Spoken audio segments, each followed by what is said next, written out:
Welcome to the Over 40 Alpha Podcast with your host, Funk Roberts. We are live, and welcome to the Over 40 Alpha Podcast. This is episode number 103, and I'm your host, Funk Roberts. I'm a former professional athlete turned master metabolic trainer, certified MMA strength and conditioning coach. I'm a fitness expert that's been featured on all major CBS, NBC, ABC, Fox. I'm two-time best-selling Amazon author with a couple of new books on the way this year. But most importantly, I'm known around the world as a guy who helps men in their 40s, 50s, 60s, and 70s and beyond completely transform their bodies, completely transform their health, and completely transform their lives and turning them into alphas, over 40 alpha men who are here on this earth to provide, protect, and procreate. And this podcast is dedicated to you. And I'm bringing you everything you need to know about how to naturally increase testosterone, workouts, nutrition, sleep strategies, recovery, supplementation, mindset, and everything that is specific to men over 40. And I'm fludging my way through this intro, but I'm excited and I want to get to the actual episode. This is just the intro, and in today's podcast, we're talking about progressive overload. I've mentioned many times in this podcast, but as we age, as we get older, we suffer from sarcopenia, which is a natural loss of muscle due to aging, which means that because we are losing muscle, we need to do everything we can, specifically in our late 30s, 40s, 50s, 60s, and 70s as a man, to build muscle. We need to build muscle. We need to build muscle. We need to get lean, lose fat, and in order to do that, we need to have the right type of workouts that will help us do this. And my total body metabolic workouts and my metabolic resistance training style is a great way. I mean, if you join my over40alpha.com for $1, 30 days, not only will I help you and promise you'll lose 7 to 20 pounds, but I'm also going to give you the resources and tools, nutrition, mindset, sleep strategies, recovery, follow along workouts, follow along ab circuits, warm-ups, stretches, mobility, everything you need, plus weekly live coaching, which the podcast episodes you are going to be listening to comes from my last live coaching. We do hangouts and I answer all your questions, and you're not just doing it alone.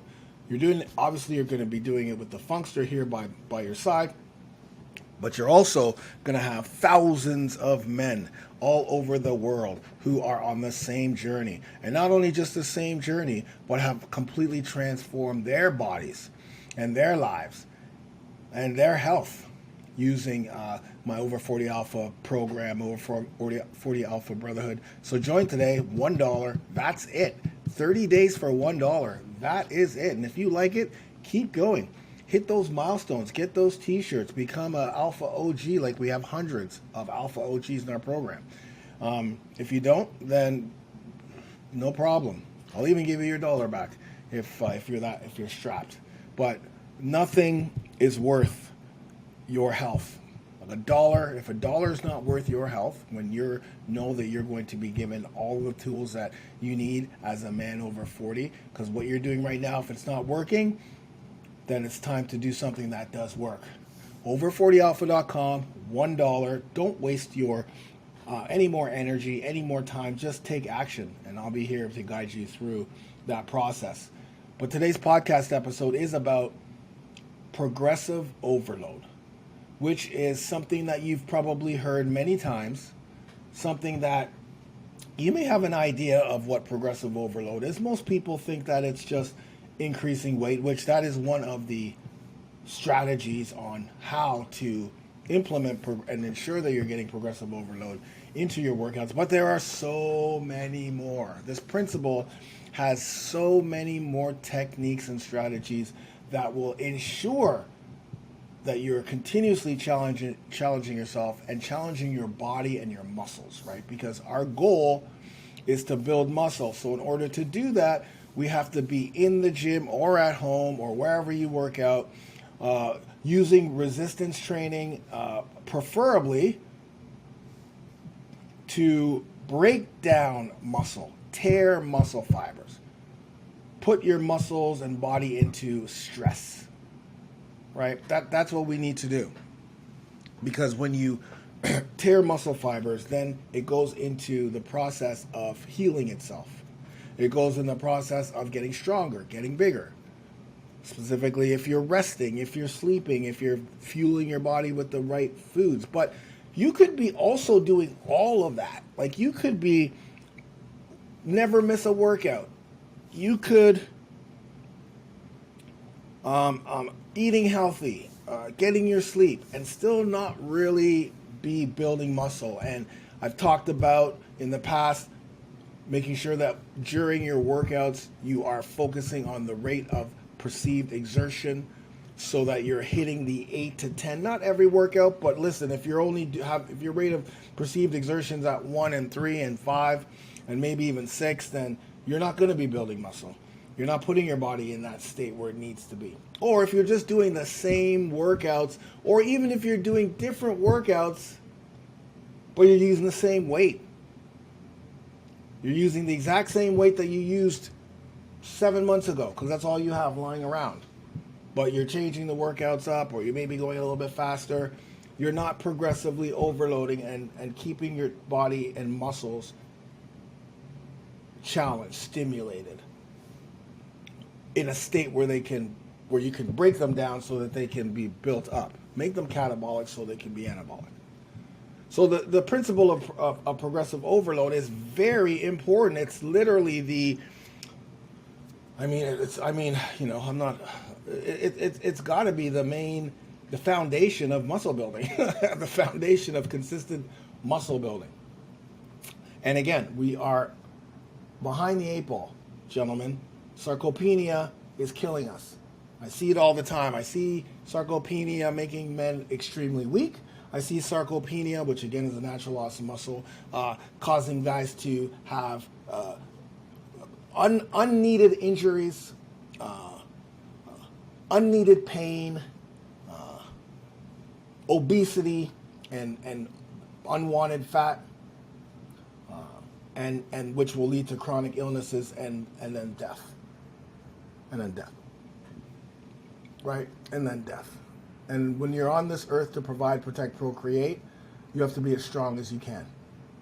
So, today I'm going to teach you about progressive overload. I'm going to give you the information that you need to understand it, and then I'm going to literally list out 15 ways to implement progressive overload into your training. So that you know when you hit the 4 week mark, I better change this up, or you're going to see how vast the tools and the strategies are to implement and ensure that you're progressively overloading through your fitness journey, because you're going to be training from now till the day you die. So doing the same thing over and over again is going to get boring. And it's not going to do much to you. Your body's going to adapt, which you're going to learn about. And so we need to continuously progress. And I don't expect you, by the way, after listening to this, to remember everything, to oh my God, I got to do all of this stuff. This is so overwhelming. This is information, because information is power. And when you hear, oh yeah, somebody told me this is progressive overload, someone told me this, I'm going to tell you. I'm going to tell you exactly what it is.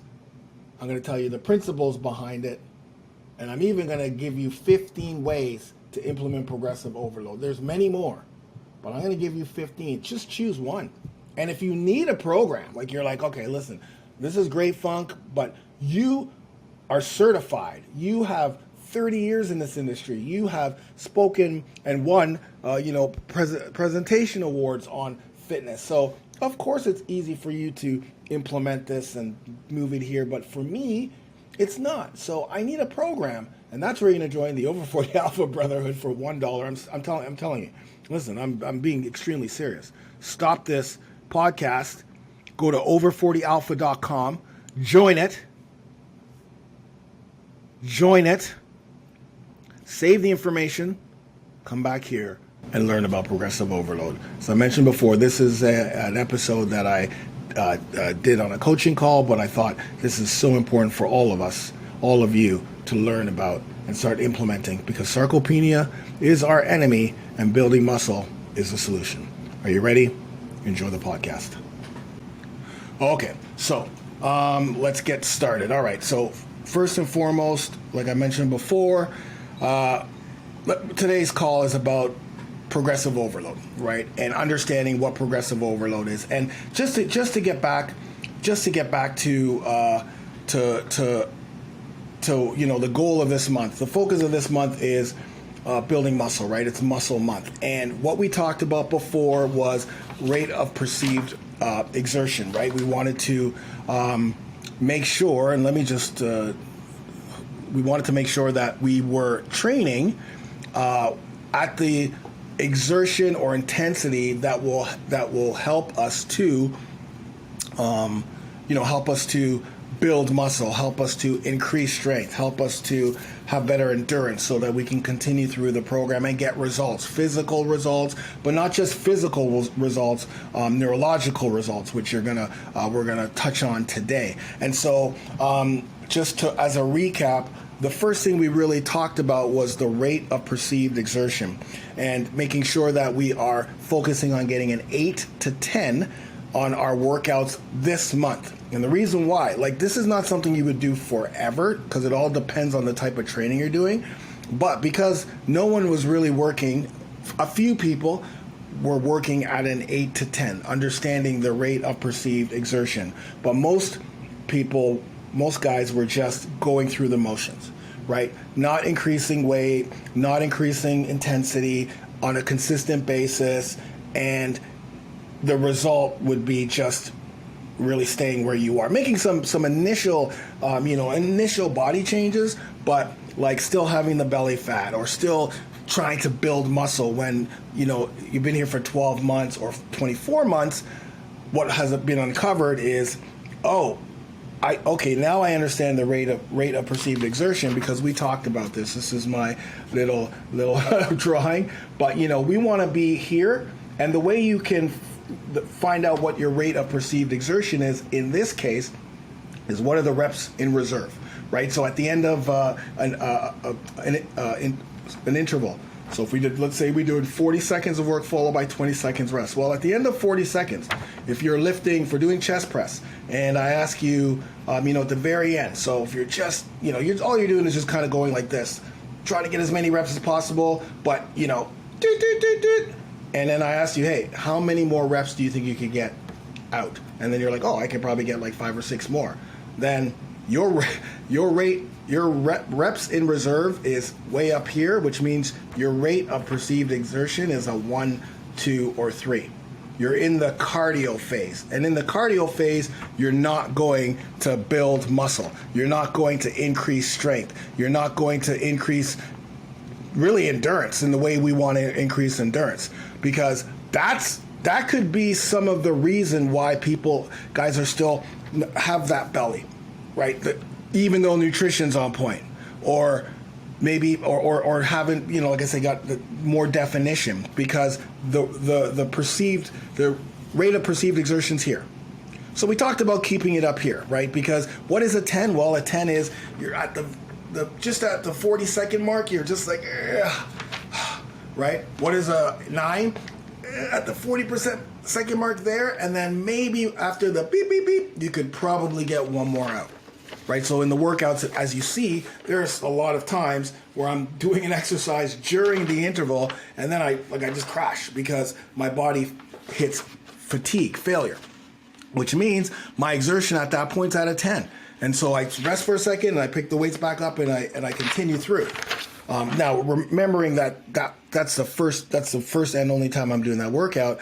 As you get to the second, the third, and the fourth workout for that phase, you will now start to understand, okay, well, for this exercise, I gotta increase weight, because my rate of perceived exertion is at a 1, right? Because I'm just ripping through this and nothing's really happening. And so Now that we understand through the past coaching calls, through the past videos, what we're trying to focus on, where we're trying to go, you guys should be experiencing much more difficult workouts. You should be experiencing, even if you're just doing body weight workouts, you should be experiencing, oh my God, I can barely get through this workout now because I'm actually going as hard as I can during the intervals instead of just going through the motions, because going through the motions is the rate of perceived exertion. This growth does not happen here. Growth happens here. This is where growth happens. 8, 9, and 10. Doesn't happen 7, 6, 5, 4, 3, 2, 1. And so we want to start to understand how to get there. And so this month, that's what we're doing, because it's not something you pick up right away. You figure that out. But progressive overload is the science and in the foundation of muscle growth and strength. So what is progressive overload? Well, progressive overload is a training principle that all trainers know, and it's a training principle in strength training, in muscle building, in performance, athletic enhancement, and it's based on the idea that our body adapts to the stress that's imposed on it. And to continuously stimulate improvements in strength, improvements in muscle size, improvements in endurance, you must progressively and systematically, it's very important, increase the stress that you're placing on your muscles and your body during exercises, okay? And the reason why this principle ensures, because it will ensure that your body is consistently challenged, it's consistently changing, and it ensures that you are forced to adapt to a higher level of stress. The reason why it does that is because the adaptation process will increase your muscle fiber recruitment, right? So the reason why this works is because when you're putting stress on your body, continuously putting new stress on the body, progressively overloading, that process is going to lead to increased muscle fiber recruitment, which we know the more muscle fibers you increase, the more the potential of building more muscle size, muscle strength will happen. Neural adaptations. So neural adaptations are more like athletes get more neural adaptations. Like for instance, example of a neural adaptation is like your motor skills, motor units. Like your nervous system becomes more efficient at movement, and so you're able to recruit greater motor units in your body simultaneously, so that you can lift heavier, that you can be more powerful. Right? That's a neural adaptation. Another one is like the rate. It's called rate of coding. And rate of coding is when the nervous system increases all those motor units, so that you can have better muscle contractions. Right, so more muscle contractions, better muscle contractions. There's muscle activation. Obviously, muscle activation is to help you, is so that the body again recruits more muscles, right, that are engaged, that work together to increase strength and build muscle. And then also coordination. So coordination. So there's exercises like specifically in some phases where we're doing combo movements, where like you have to go, you have to do a front lunge, then that right to a reverse lunge, right to like a step back lunge, like a meet the queen. Well, for that exercise, you need coordination. But the first time you do that exercise, you're not going to have that coordination. So you have to keep doing it. And then all of a sudden, oh man, I'm busting through this, right? That's what happens. That's the progressive overload. We introduce a new movement. Your body adapts to that movement. And then also like speed, like the speed at which you do something, the speed at which, like that's rate of coding, the speed at which you do something. So when you first start burpees, right, you may be slow. Your coordination may not be there, but the more you do burpees, the better you're going to get, right? The faster your motor units are going to start firing, so that you start doing this exercise much faster. You're more explosive. That's all neural adaptations. The physiological changes that happen with progressive overload are greater strength, hypertrophy, which is muscle growth, endurance, cardio, etc. So all in all, it is important that progressive overload be the underlying principle that's being used, which it is in our program, but it can only be used if you implement it, right? The program's set up in a way that will give you all the tools and everything you need to start doing and using progressive overload, but the you as the person doing the workout, you have to actually like implement that. And so the science behind progressive overload could be summed up with GAS, which is general adaptation syndrome.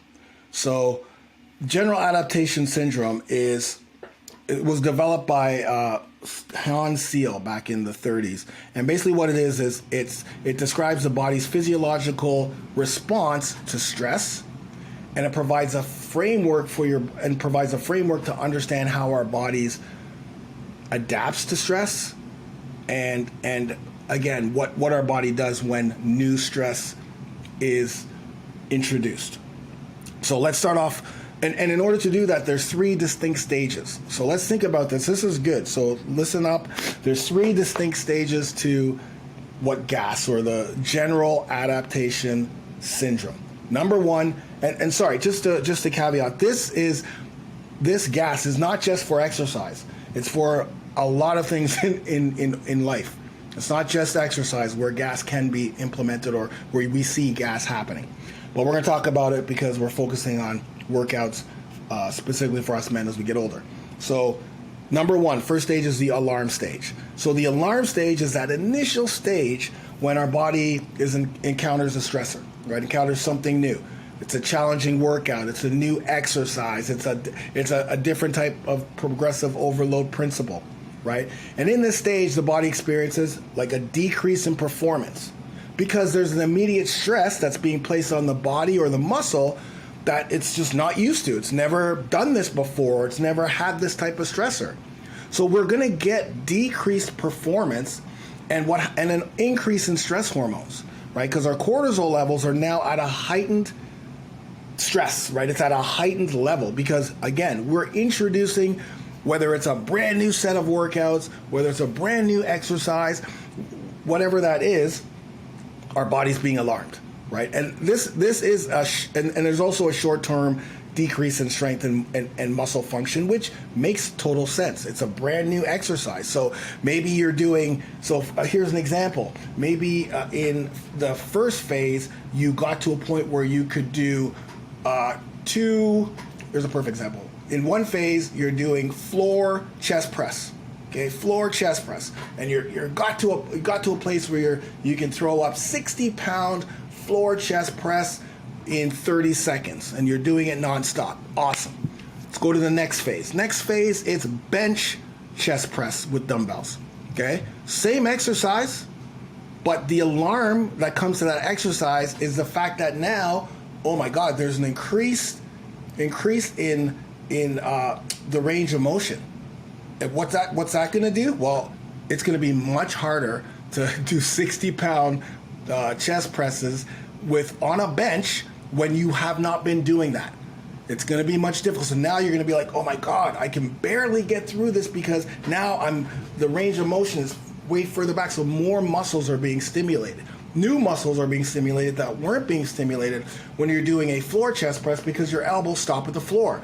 When you're on a bench, your elbows can go much further down, which increases the range of motion, which increases the new stress, muscle recruitment, muscle fibers, and of course there's going to be a decrease in strength and endurance and in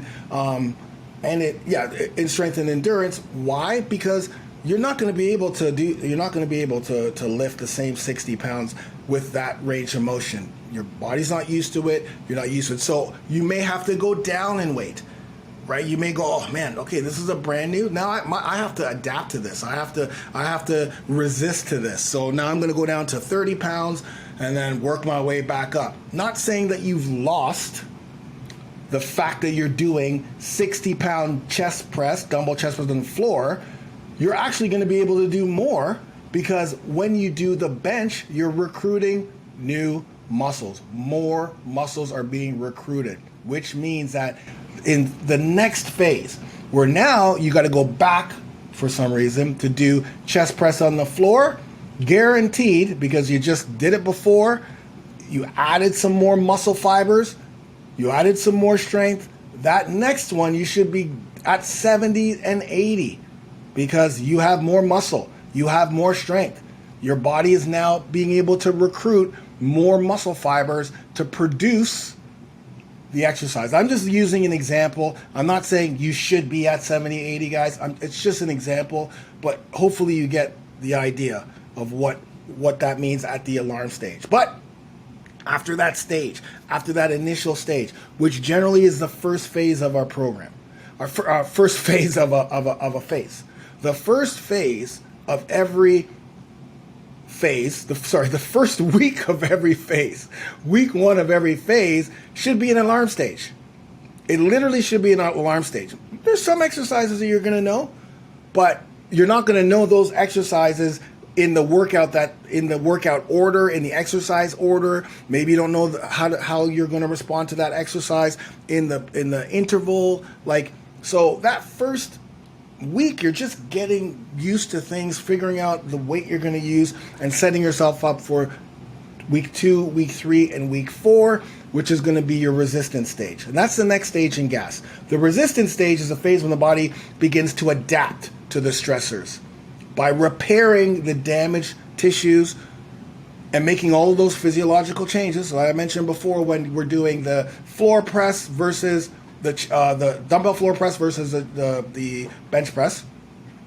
And those changes that it's making will allow you to handle the stress better, right? The stress of the exercise that we struggled with in the first phase, in the alarm stage, right? And so this adaptation process, again, will help increase muscle size, will help increase strength, right? Will help increase endurance. Doesn't have to be with weight. Progressive overload, which you're going to learn, can be the speed at which you do an exercise, right? The coordination at which you do an exercise. So this is very important because the resistance stage is where progressive overload lives. Okay, this is where progressive overload lives. It lives in the resistance stage. This is where we're changing the principle. We're changing the stimulus the stimulus that we're putting on the body, on the muscle. So this is, and that stimulus is being changed through resistance, the volume, the intensity. Again, you're going to learn this. And that will continuously trigger the body's adaptation response, leading to consistent improvements, again, in strength and growth. So that's the resistance stage. This is the key stage of the program. And then, but there is an exhaustion stage. That's stage number 3. Exhaustion stage is the stage that occurs when the body is exposed to unrelentless stress and it's unable to adapt. So what is unrelentless stress? Well, it's where overtraining comes in, where it's doing the same exercise with the same weight over and over again, right? Over and over again. And what happens is the body will experience a decline in performance, increased risk of injury. And of course, you're not going to build muscle. You're not going to increase strength. You're not going to build muscle. You're probably not going to even your endurance isn't going to be better, because when you start doing the same thing, like if you're doing the same workout over and over and over and over again, every day, day after day, after a while, a very short while, when your body has actually adapted to everything you're doing, it's useless for you. Because what are you doing? Your body already knows this. You're not putting any stressor that's going to help you increase strength or muscle or endurance, because you just keep doing it over and over and over and over again. Now, if you're preparing for something, that's different. That's the side effect. That's different. But when we're trying to increase something, then we can't keep doing the same thing over and over and over and over again. Because that will lead to, that's the exhaustion stage. We don't want to be in exhaustion stage, which is why after phase 4, we go back to the alarm stage. So in this program, it's set up to keep you in the alarm and in the resistance stage. But the exhaustion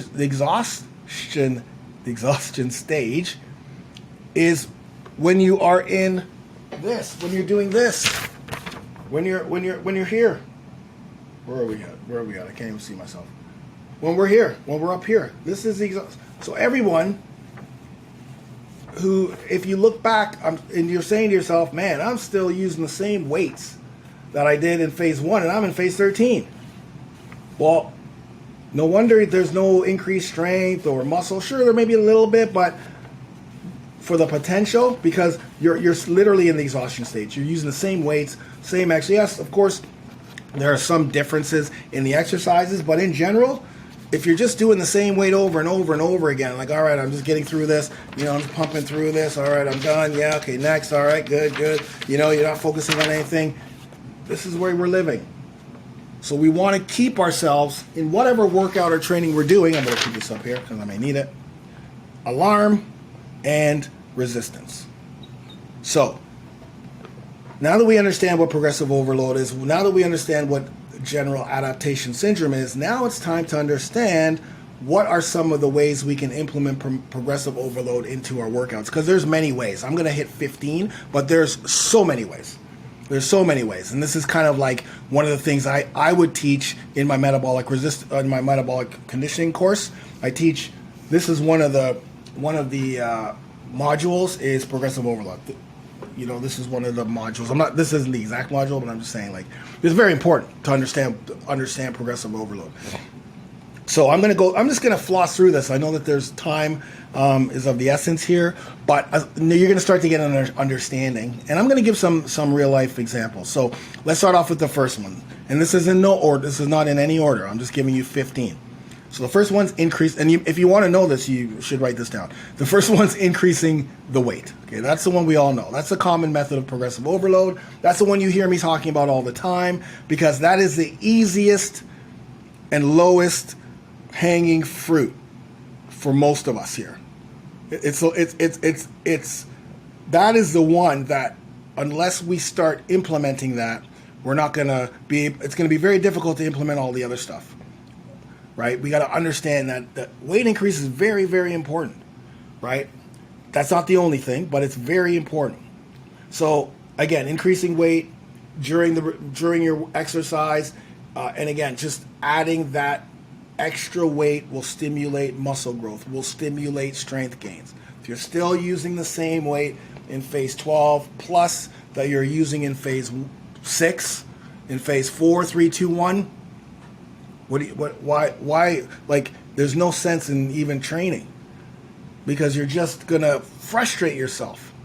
Why am I not getting the results that I'm working hard. I'm doing my workouts 4 days a week. Like, what's happening here? Why can't I get rid of the belly fat? Why don't I have this? Like, we got to increase the weight. Got to keep building our home gym and increasing weight, period. Second thing, so that's number one, very easy. Number 2, increasing your volume, increasing the sets and the reps. So another way to apply progressive overload is increasing the volume of your workouts through adding reps or adding sets. And this there's studies behind all of this, but in general, studies show that the higher training volumes will lead to greater muscle hypertrophy. So, for instance, I have programs that will increase volume, right? We increase the volume in an exercise. So now we're putting more, or in a body part. So now we're putting more volume to that body part, or we're adding an extra set, right? So there's my dumbbell amped program, for instance, dumbbell amp, the 6, 12, 25 program. I shoot 3 sets, but I do say you can do 3 to 5 sets, because in week number 1, you're definitely going to do 3 sets, because you're just adapting. You're in the alarm phase. So week number 1, you're in the alarm phase. I'm just doing 3 because I got to get used to all this stuff. I've never done 6, 12, 25 before. I got to figure out the weights I'm going to use. Even maybe in week 2, because week 2, now you're mastering the exercises. You figured out the weight that you're going to be using. So week 1 and 2, even though week 2 you're now going to implement a little higher exertion, 3 and 4 is where you can go, you know what? I want to do 4 sets of this. I want to do 5 sets of this. That would be progressive overloading. Why? Because instead of doing the 3 that you're used to throughout the first 2 weeks, now week number 3, we're adding another set. So now we're adding more volume to the workout. Okay? So increasing volume is a way of progressive overload. Number 3, increasing exercise frequency. So research shows that increasing frequency of your workouts can lead to improved growth and strength gains. However, it's very essential to have a balance between the frequency and the recovery to prevent overtraining. So, what's an example of frequency? Let's go to the Total Body Terminator program. In the Total Body Terminator program, I increase the frequency of the workouts. We're used to doing 4 workouts a week. That's 5 workouts a week. So it's an increase, but that 5 workouts a week is not something we do for the rest of our lives. It's just one phase. It's just one phase, because if you're just used to doing 4, hey, let's progressively overload the body. Not only are we progressively overloading with increased volume, but we're also going to increase the workout frequency, because you can play with a few. Progressive overload is not okay. I'm only going to do this principle. I'm going to do this principle. There's many principles that happen within programming. If you have good programming, there's going to be different principles, throughout. Different ways you can add the progressive overload throughout the workout program that you're doing. So another increase in frequency would be the kettlebell swing burpee challenge. That is 30 days straight of kettlebell swing burpee workout. It's between 7 and 15 minutes, the workouts, but they're 6 different workouts, and it's a 30-day challenge. Why? Because the goal of that is to increase fat loss, increase endurance, power, explosiveness, right? We're not building muscle here. We're increasing fat loss, cardio, endurance. You're doing burpees, so that motor unit, you're going to be able to do them faster, because literally every single day you're doing burpees. Every single day you're doing a kettlebell swing, so you're going to get more power, you're going to get better, you're going to be explosive, and you're literally putting the body into a stress. So because we're increasing that frequency. It's every single day. They're short, right? They're short. But again, that's another example of increased frequency for progressive overload. Another example is varying the exercise selection. I'm very good at this. So incorporating a variety of exercises targeting different muscle groups can do progressive overload. Varying the variations of the exercises can produce muscle overload and prevent training plateaus.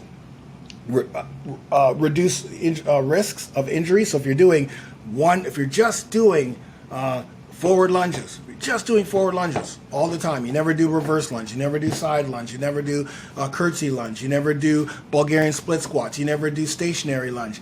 Well, you're not going to get any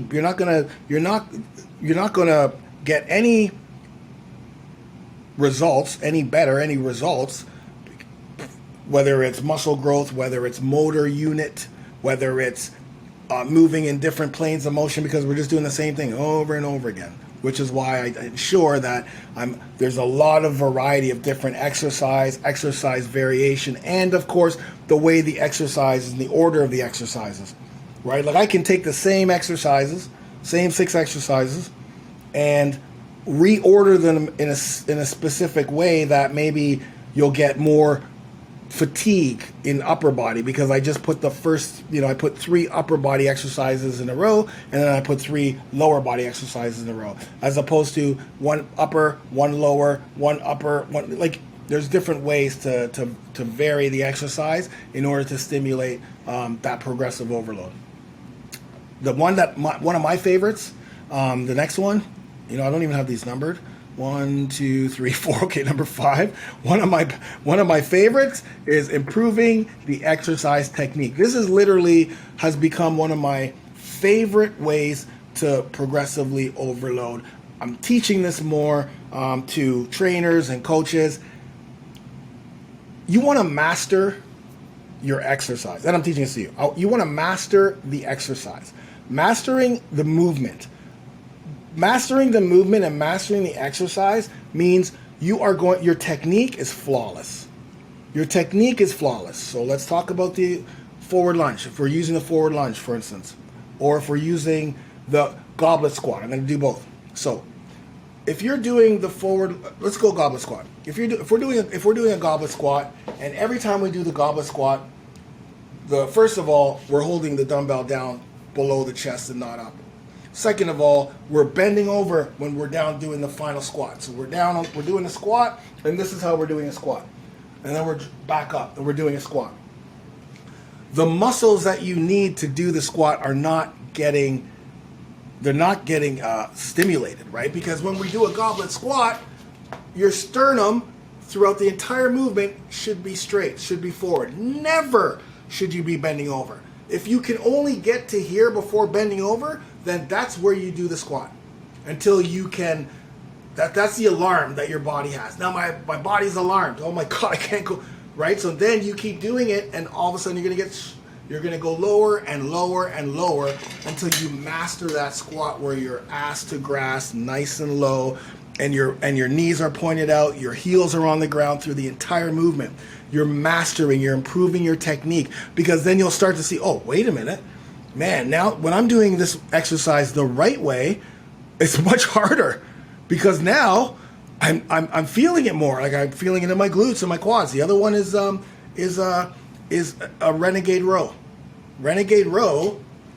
Now, if it's a renegade row and not a renegade row with a twist, if it's just a renegade row, you should not be twisting. If you just do a renegade row and row back by the hips, keeping the elbows tight and not rotate, way harder.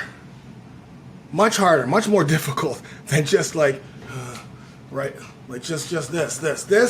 That's not a renegade row. This, that's a renegade row. Push-ups. Another example, push-ups. If you're just, instead of boom, down, hold, back up, down, hold, back up with your arms locked out, much more difficult. Lunges, forward lunges, with making sure that your toe is lined up with the knee. So when you lunge forward, your knee's not buckling in, because it's much easier. And what happens when you do the exercise the wrong way is that it produces increased chances of injury. 100% increases the chances of injury, because you're doing a movement that's not supposed to be done that way, recruiting the muscles and joints that should not be recruited, the motor unit, the units that should not be recruited, the joints, the muscles, and so now they're getting overused, and now you're seeing more stress. Like when you're bending over on a squat, you're actually, the back is you're putting your lower back in a bad position, and the overuse of that. You keep doing the same thing over and over again. Then you add more weight. So master the exercise. Exercise with intent, with intention. If you're right, go back to just fall back and go, okay, let me see if I'm doing this exercise right. Let me listen a little bit more to how Funk's talking about this exercise instead of just going through the motions, right? Number 6, increasing your intensity. Okay, of course, increasing the intensity. Increasing the intensity can mean the percentage of your 1 rep max, which we don't really do the 1 rep max, because it's very difficult to find a 1 rep max. Usually when you're doing that kind of stuff, you got to do it with someone there, because if you're trying to go for your 1 rep max, then you're putting yourself in a very dangerous place. Very dangerous, obviously, if you're trying to get the 1, because if you're trying to do a 1 rep max with a chest press and no one's there to help you when you think that your 1 rep max is 4 plates, it's over. So we don't do 1 rep max, right? We don't do. What we do is that rate of perceived exertion. We know reps in reserve. We know that stuff. Plus, we don't need to do the 1 rep max. But how do we increase intensity? Well, we increase intensity by moving faster through the exercise, specifically with body weight. So when we're doing mountain climbers, you see me earlier on in the program, my mountain climbers suck. They sucked, right? Slower, just a little bit tougher. Now when I do mountain climbers, I can rip through them fast, speed. Okay, now I'm going to go faster. Squats, right? Instead of just going down and up, down, continuous squats. That's increasing the intensity of our exercises, but you can also increase the intensity of the workout as well. Number 7, incorporating advanced training techniques. So this is great. Like, this is something that Flex and I will definitely start talking about more in our Muscle Talk podcast, which just dropped yesterday. So if you go to Over 40 Alpha podcast, the muscle, our last episode just dropped. Talked about functional training, good episode. But advanced training techniques, like, so if you have the Metabolic Muscle 365, then there's a lot of advanced training techniques: supersets, drop sets, giant sets. There, rest pause training is there. There's rest pause is in the program, but there's a lot of different training techniques that will induce progressive overload, right? So that's huge, and because again, all of these training techniques will increase the intensity of the workouts or increase the volume depending on what that is. So let's go back to the chest press. Let's go back to the floor chest press. Okay, so we're at the floor chest press. We can do 60s. We know that we can do 60s. So we're at the floor. We got 60 pounds here. You know what? In the next 40 seconds, I'm going to use the rest pause technique because I'm blasting through this, and I only have 60s. I don't have anything else. And I know Funk wants me to increase, and the 70s aren't coming until 2 weeks from now. I just ordered the 70s, so they're not coming. And I know Funk wants me to increase, so how can I use an advanced training technique in this exercise? Now, I'm not talking about the light weights. I don't want you to do it, okay, well, let me just use this for the 20s that I have and the 30s that I have. Like, let's not get ridiculous. We can do it, but that's not where we're going here. I'm just giving an example of, we get to the 60s, and now we come down and we just keep our elbows off the ground, and we pause there for a second, hold the dumbbells off the ground, so just coming down just before you get to the bottom of the movement, and then blast up. So we never let the dumbbells or our elbows get to the floor. And so we up, contract, and then we come down, and then we hold it there for 2 seconds, and then up. We bring it down, hold it there for 2 seconds, and then up.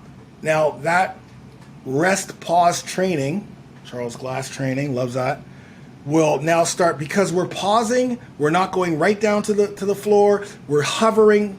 In a case, we're hovering, we're holding, stimulating all of these smaller muscles that have to take over, right? That weren't used to being recruited when we were just doing this, and now it's like, oh man, I can barely get through this. Man, I'm just pausing because now I got to hold it here. I have to have an isometric hold. That's an advanced training technique where we're using the same weight with the same exercise, you can get a different result. Once again, we're not doing that right now. You guys are trying to increase weight. That's the key. Number 8, manipulating rest periods. So this is another thing that I love to do is basically in our programming, a lot of my programming, I use timed intervals. And the reason why I use timed intervals is because I don't want you to waste time counting reps. I want you to focus on the technique. When you count reps, your brain focuses on reps, and you just focus on the reps. You're not focusing on technique. You're not focusing your mind on the mind-muscle connection, which is really what we should be doing throughout exercise. You're not being intent. You're just counting. 1, 2, 3, 4, 5, 6, 7, 8. And because your brain has to count, there's no room for you to, make sure that the elbows are 45 degrees. I'm pressing straight over my head. Let's feel the chest doing the work. Like, none of that's happening. So that's why I like to use timed intervals. And I also like to use timed intervals because you can change and manipulate rest periods. We start at 30 seconds of work followed by 30 seconds rest. Oh, next phase, the workout's 40 seconds of work followed by 20 seconds rest. Oh, the next phase, it's 45-15. Next phase, 60 seconds of work followed by 15 seconds rest.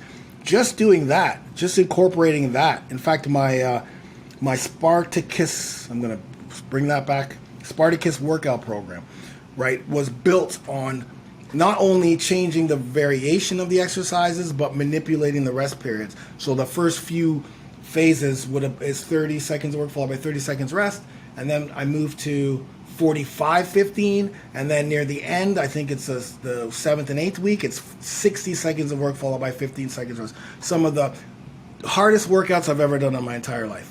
Not even a question. One after the other. 60 seconds of work, 15 seconds rest.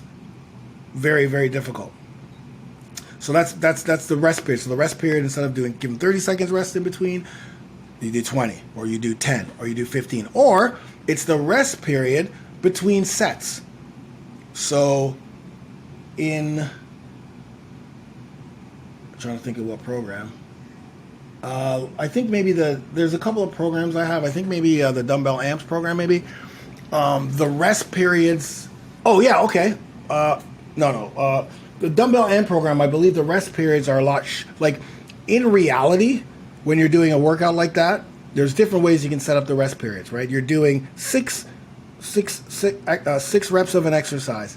Then right away you move to 12 reps of a different exercise that hits the same body part. Then right away you move to 25 reps of a different exercise that still hits that same body part. And then you rest. Now the rest period between that, right? If you rest for 5 minutes, well, guess what? You're going to be more rested. You're going to have more rest. But we don't want to do that. We want to stimulate for this. For this program, we also want to stimulate endurance, muscular endurance. So we decrease the rest period in between sets. Maybe it's now 2 minutes in between sets.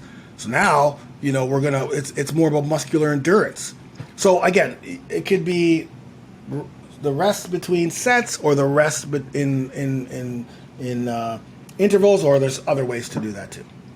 Number 9 is periodization. Employing periodization. Periodization is a structured approach to training that involves a varying intensity, varying the volume, varying the specificity of the workouts that you're doing over time. So in what phase is it? In Alpha Prime, I introduced the undulating periodization. Okay, over three different phases. And so what this does, this type of periodization, what it does is every 2 weeks, we're changing the workouts, we're changing the focus of the workouts, like we're changing everything. So, you go the first 2 weeks, I can't remember what it is. It could be like dumbbell hit, and then the next, or I think it's push-pull legs, and then 2 weeks later, now we're doing hypertrophy, true hypertrophy training, literally, by sets, longer workouts, hypertrophy. Then we go right into like high intensity hit, right? The next 2 weeks, change up again, and then we go back to the push-pull legs. So that type of periodization, or currently I'm working on my functional training, functional powerhouse, that's what I'm calling it now, but it could change. And that periodization is a longer. It's much longer, like it's mesocycles. So, foundation, then functional strength block, then functional hypertrophy block, then functional power block, functional conditioning block, then a block that just mixes all of those together using fundamental movements and consistently progressing throughout with the exercises, the variations, like so that would be periodization. Number 10 is focusing on the eccentric training, focusing on the eccentric movement. So concentric, eccentric, slow tempo training. So once again, I'm going to use what's at the top of my mind right now, but not obviously because you wouldn't know. In the functional strength program, I use very slow. I change the tempo. Tempo is very slow. So 4 count down, 4 count up with your heaviest weight, 80% of your max. depending on the exercise. Or even in the dumbbell amped program, the 6 rep workout exercise, the tempo's slower. Right, the eccentric movement. The eccentric is the lowering phase of the exercise, which will produce a greater muscle damage and stimulate growth. Although the concentric can too as well. But that's another way to progressively overload. There's so much. It can get overwhelming. Believe me, it can get overwhelming. That's why it's good to have someone to program your workouts, because that way you don't have to think about it, and you know that when the person who's programming your workouts are programming so you do get results. Trying to do it on your own is so difficult if you don't have the training. Because number 11 is increased range of motion. We talked about that. We used that exact the chest floor press and the chest bench press. Perfect example of how when you increase the range of motion, you increase the stretch of the muscles, you increase the mechanical tension that you're placing on them. It's going to stimulate It's going to stimulate muscle growth, and it's going to stimulate strength improvements. Number 12, we're going to use tempo manipulation. So again, we talked about that before, tempo manipulation. Slowing on the way down, explode on the way up. So tempo down, 4, 1, 2, 3, 4, and then the 1 tempo up. Very good for explosive power. And you can also do this for increasing the time under tension, right? So time under tension is increased through lowering the eccentric or through that tempo manipulation. Right, isometrics can be another way of doing that. That's another one. But so tempo manipulating is key. I do that a lot of that with the power movements. So in the functional training program, in the foundational block, the very first block, which kind of is teaching you the fundamental movements, one of the exercises are jumps, explosive jumps. But because as we get older, we need to be able to jump. We need to fire up those fast twitch muscle fibers, which we generally lose because we're not doing explosive, powerful movements on a regular basis. So my goal with the functional side is to also include that so we can incorporate more power. So the tempo movement of a jump in the first block is we stop, isometric hold, and then explode. And then we stop, isometric hold, and we explode. A little bit different tempo, the tempo there. But again, the tempo, the time, and the reason why we do that is your time under tension is increased when you're at the bottom of the jump. You're literally here, right here. You're just staying here until I ask you to jump again, and that's challenging.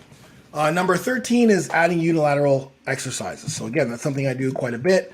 You see me adding unilateral because unilateral exercises are going to be much more difficult, right? It addresses imbalances. It addresses weaknesses. But what it will do is stimulate progressive overload on both sides of the body independently, right? So that's, doing single leg squats or doing one arm rows, or, there's workouts specifically that I have that are just unilateral workouts. We're working one side of the body, then we're working the other side of the body.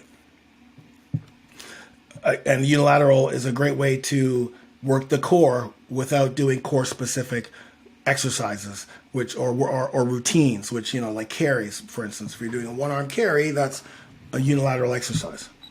Number 14, and one that, again, I'm really excited to share with, you guys, men over 40, is, well, you guys are already doing it, actually. I shouldn't even say to share. You guys are actually already doing this, and that's plyometrics. That's explosive movements. You're already doing a lot of burpees and other things in the program, jump lunges, depending on what stage you're in, where you are implementing plyometrics and explosive movements, and we need to continue that, because performing plyometric exercises is not only going to increase that fast twitch muscles, which in general we have the potential to have much more than slow twitch, right? The fast twitch is what we want as we get older, because we are losing muscle fibers. So we want that fast twitch, because that fast twitch is going to help us build muscle much faster.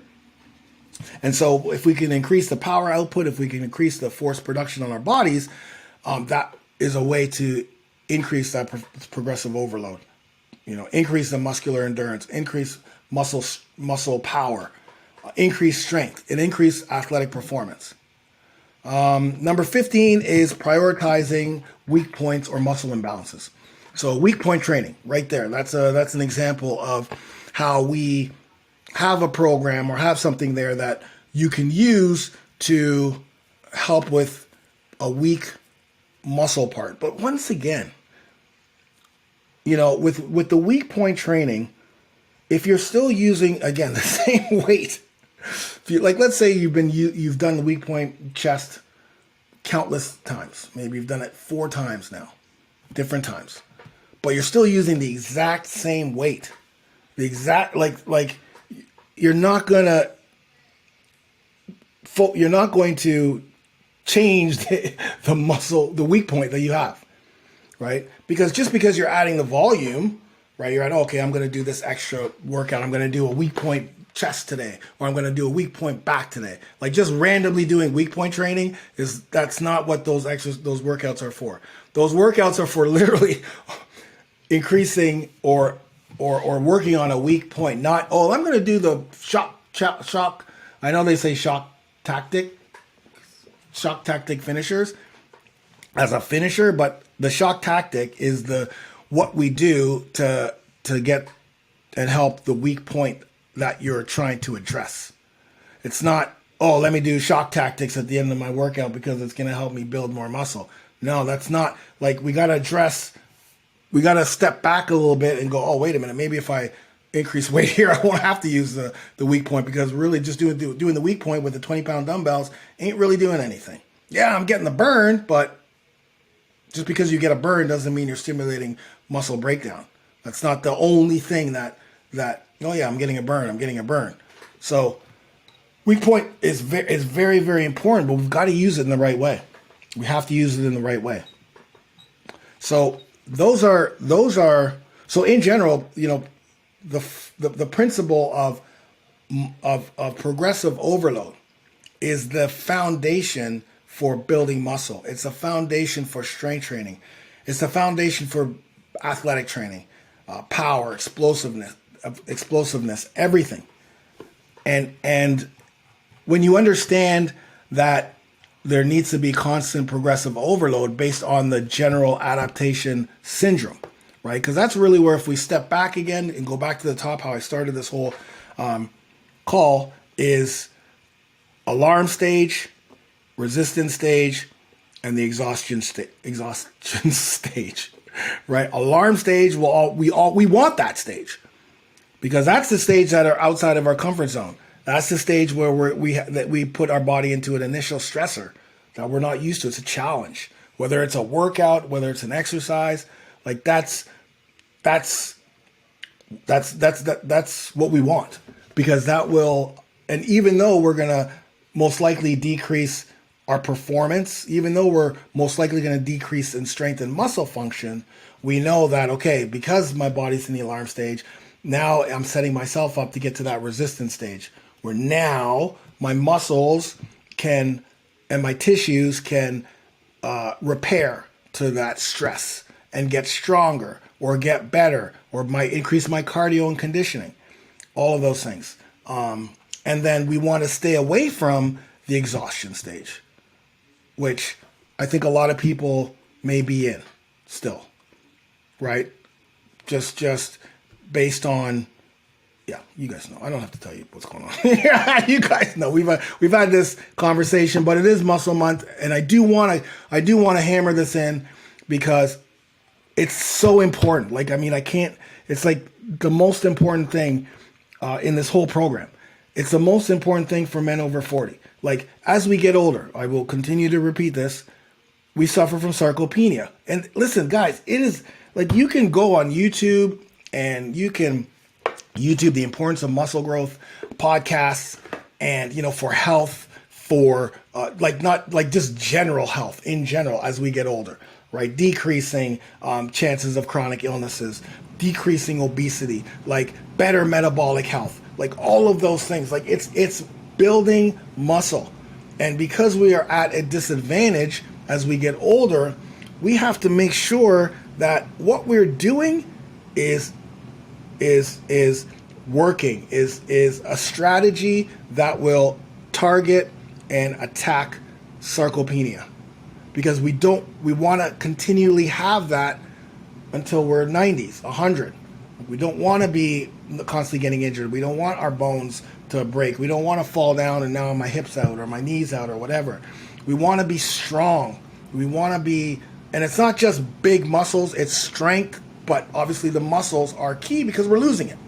When we lose muscle, our resting metabolic rate goes down. We tend to hold more fat. Our testosterone levels decrease. Like, we got to make sure that we are. Remember, the range of error. Our error is so small as we get older. We can't get away with what we were doing back in when we were 20s and 30s. Like my son Cassian is 26. He can do 10 push-ups and get freaking jacked, and then not do anything for a week, do 10 more push-ups, and still be jacked because he's 26 years old, right? His testosterone levels are higher. He's not suffering from sarcopenia. But us 40s, actually it starts in our 30s, but 40s, 50s, 60s, 70s, it is so important that we don't waste our time.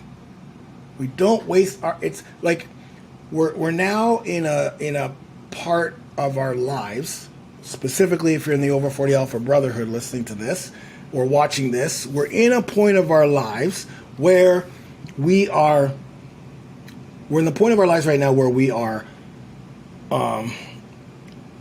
we really and truly we're not wasting time anymore. We figured it out already, right? Like if you're in the later phases, we figured it out. We figured out this is the type of training that works. These are the type of things that I need to do.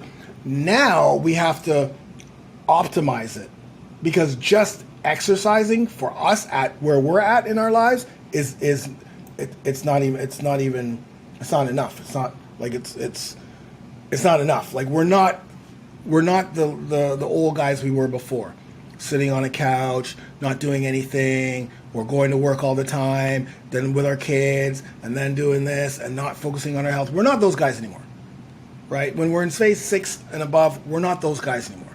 We're new men.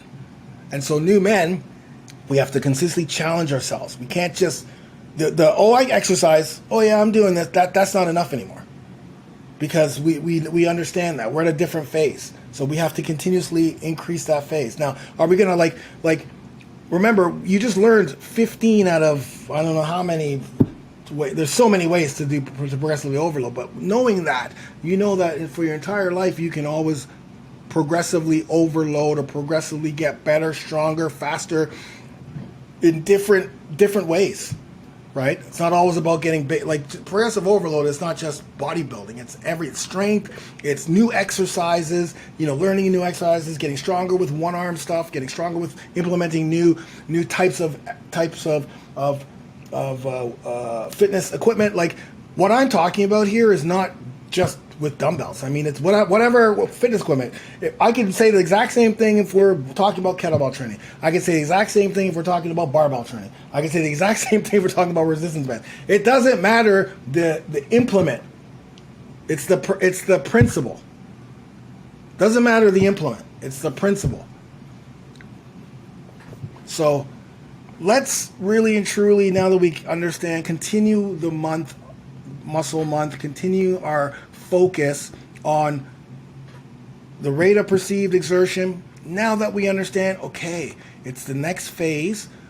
I'm starting phase 7, I'm starting phase 13, I'm starting phase 21, whatever it is, it's my first week, I'm in alarm stage.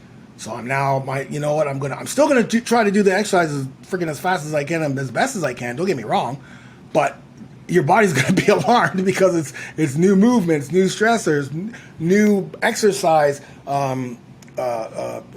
the order, new exercise order, new rest pause, new, like all of those things are also implemented. So you just have to think about, okay, I know my technique already with all these exercises. I'm good unless there's one that's new.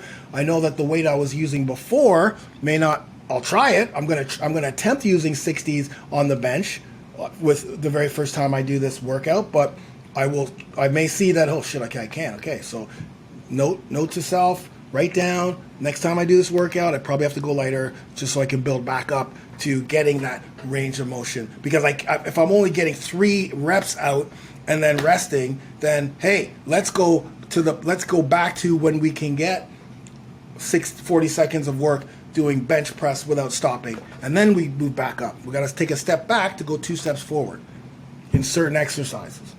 Faster movements, pushing ourselves to do 3 or 4 more reps when we feel like quitting because I feel the burn, I got to stop. No, you feel the burn, you got to do 4 or 5 more. Whenever you guys see me quit, I've already felt that burn. I'm already past the burn. I'm now doing 2 or 3 more reps, living in the burn. And then I stop. I don't just stop when I know, I start to go and I go, oh shit, here's the burn. Oh God, okay. So I'm living in the spot where I'm in a burn, and then I stop. I don't stop right when I hit it. I stop, try to do 3, 4, 5 more reps before I stop. I don't. So just as soon as you feel that uncomfortableness, that's when you have to kind of almost embrace it and live in it. It hurts, burns, sucks. Live in it, right? Love it. All right. So hopefully you guys learned some things today, start implementing it. And thanks so much.